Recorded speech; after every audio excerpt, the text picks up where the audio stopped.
So I don't know really what you'd call this, Katie. I guess just some ideas that I have today, but I'd like to take them from 1 Samuel chapter 8, verses 1 through 5. And I guess if there is a criticism of the judge and prophet Samuel, it can be found right here. And as you know, Samuel was the final judge of Israel, though he's not found really in the book of Judges. And he was the first of the prophets, and he would be the man who would anoint Saul king of Israel, and then after God had rejected Saul, he would go on to anoint David. And so in these verses we read that Samuel had two sons.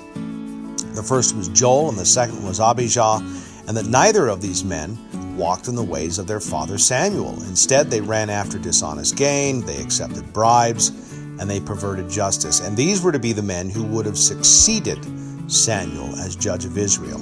And so partly as a result of this, but mostly because they'd rejected God, obviously, the elders of Israel, and this must have been devastating for Samuel, by the way, assembled before him, and they told him point blank, "Your sons don't walk in your ways, therefore we want a king like the other countries around us."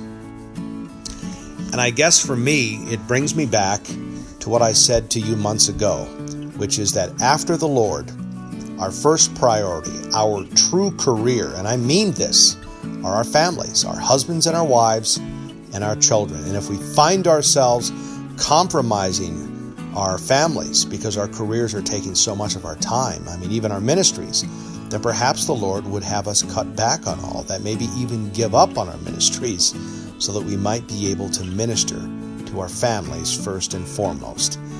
And I know that sometimes kids just go bad, and there's not really much that parents can do.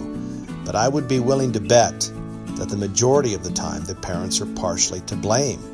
And perhaps Samuel was partially to blame here. I know that his responsibilities as a judge and a prophet must have been enormous, but perhaps he could have done a better job with his sons. And I don't know this for a fact, and again, this is just conjecture.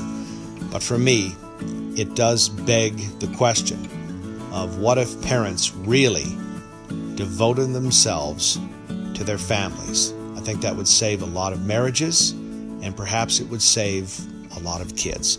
Just some food for thought for you, Katie. God bless you. I love you. Bye-bye.